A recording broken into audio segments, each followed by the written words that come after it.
La Manufacture Andragogique, une collection de vidéos pédagogiques destinées aux formateurs pour adultes. L'arbre, une démarche d'évaluation participative. Les objectifs de cette vidéo sont de découvrir la démarche outil L'arbre et d'évaluer l'écrit avec cette démarche. L'arbre est un outil participatif développé par le groupe de travail graphique pour les formateurs et apprenants. Il aide l'apprenant à évaluer ses acquis et à suivre sa progression à l'écrit dans le temps. Utiliser l'écrit, ce n'est pas seulement prendre un stylo et écrire un mot ou lire un texte. Utiliser l'écrit, c'est recourir à tous les aspects du langage et des images sous toutes leurs formes, graphisme, pictogramme, forme des lettres et sur une multitude de supports, papier, écran, panneaux, téléphone, documents officiels.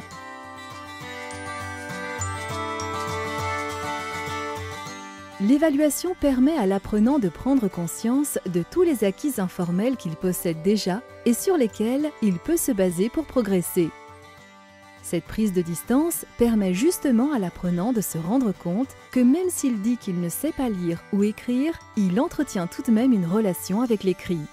L'arbre est un outil d'évaluation participatif qui implique l'apprenant et le formateur. C'est de la pédagogie active. L'apprenant agit et s'implique dans son parcours de formation au même titre que le formateur. Les apprentissages prennent du sens. Pourquoi préconise-t-on d'utiliser l'arbre en évaluation de l'apprenant? L'arbre permet un positionnement positif. C'est un outil qui valorise la personne, on parle des acquis au démarrage et de ceux qui se font tout au long de la formation.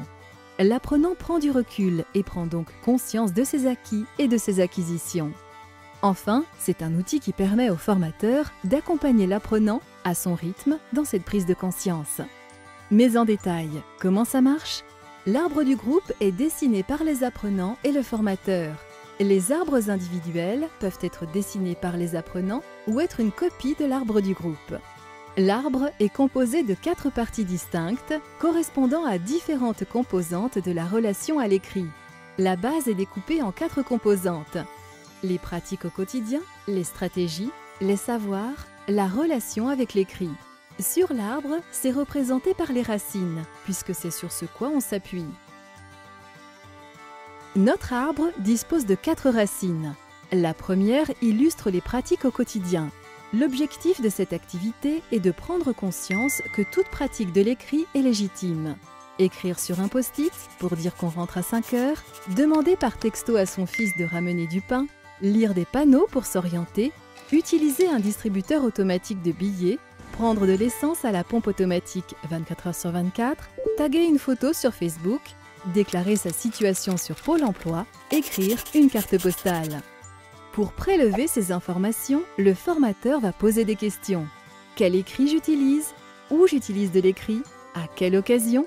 Quand je lis, qu'est-ce que je lis? Quand j'écris, qu'est-ce que j'écris? La deuxième racine porte sur les stratégies actuelles des apprenants vis-à-vis de l'écrit. Par exemple, lorsque je vais à un endroit pour la première fois, j'y vais la veille avec quelqu'un pour repérer l'itinéraire. Donc cela signifie que je sais prendre des repères pour faire seul. Autre exemple, lorsque j'ai un doute au travail, je prends en photo le mot pour l'envoyer à ma fille qui me le lit ensuite par téléphone. Cela veut dire que pour l'instant, je suis capable de repérer ce qui me pose problème et demander de l'aide. La troisième racine permet de lister les savoirs. Par exemple, j'ai identifié les différents arrêts de la ligne de tram que j'utilise, ce qui signifie que je sais lire quelques mots automatiquement.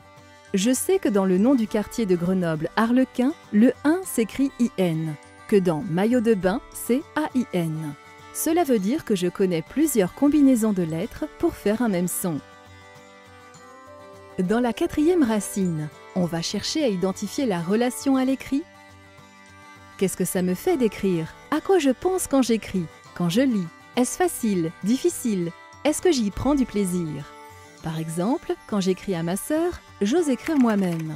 Mais quand j'écris à l'assistante sociale, je n'ai pas assez confiance en moi et je me sens obligée de me faire aider. Les racines sont intéressantes à aborder en groupe, car le collectif favorise les échanges et les nouvelles idées. Par contre, tout au long de la formation, il est important que chacun consigne sur son arbre ses propres données au fur et à mesure, car c'est un outil individualisé. Le tronc fait référence à l'environnement où la personne peut apprendre et pratique l'écrit, en formation, au travail, dans la vie de quartier ou associative, lors de rencontres. Les feuilles sur les branches permettent de lister et de rendre visibles tous les nouveaux acquis de la personne. Pour la première, j'utilise, je me sers. On liste les acquis qu'on utilise. À la maison, je suis capable de reconnaître les différents supports, formes, fonctions. Je sais que je n'écris pas pareil, une lettre personnelle et un CV. La branche « Mes ressentis » permet de prendre conscience de ce que l'on ressent. Pour ce faire, on liste « j'ose malgré mes peurs, etc. » Je trouve cela difficile d'écrire de nouveaux mots. La branche « Mon organisation » explique comment la personne s'organise par rapport à l'écrit.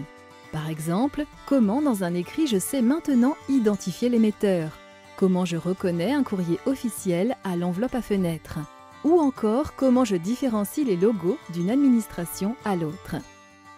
La branche « Concrètement j'ai appris » détaille les connaissances linguistiques mises en place et utilisées par la personne. Par exemple, je sais reconnaître et prononcer les lettres seules, les lettres assemblées. Je sais lire certains mots de manière automatique. Je sais lire des mots nouveaux. Et enfin la branche « Mes stratégies ». Comment je fais? Identifie les stratégies mises en place par la personne. Par exemple, je sais combien de temps me prend la lecture d'un texte. Je sais comment aller au bout. Je suis capable de vérifier dans un dictionnaire. Enfin, les feuilles de la cime de l'arbre représentent les changements que mes nouveaux acquis ont apportés. J'ai conscience d'eux, je suis capable d'eux, je prends plaisir à, j'ai changé dans ma vie et je sais faire seul.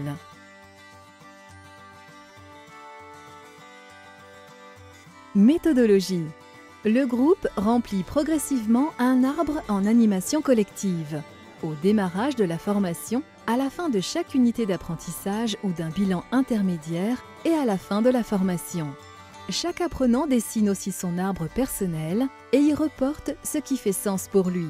La personne doit pouvoir mettre ses mots à elle sur son arbre et savoir que toutes les réponses sont possibles, qu'il n'y a pas de mauvaise réponse.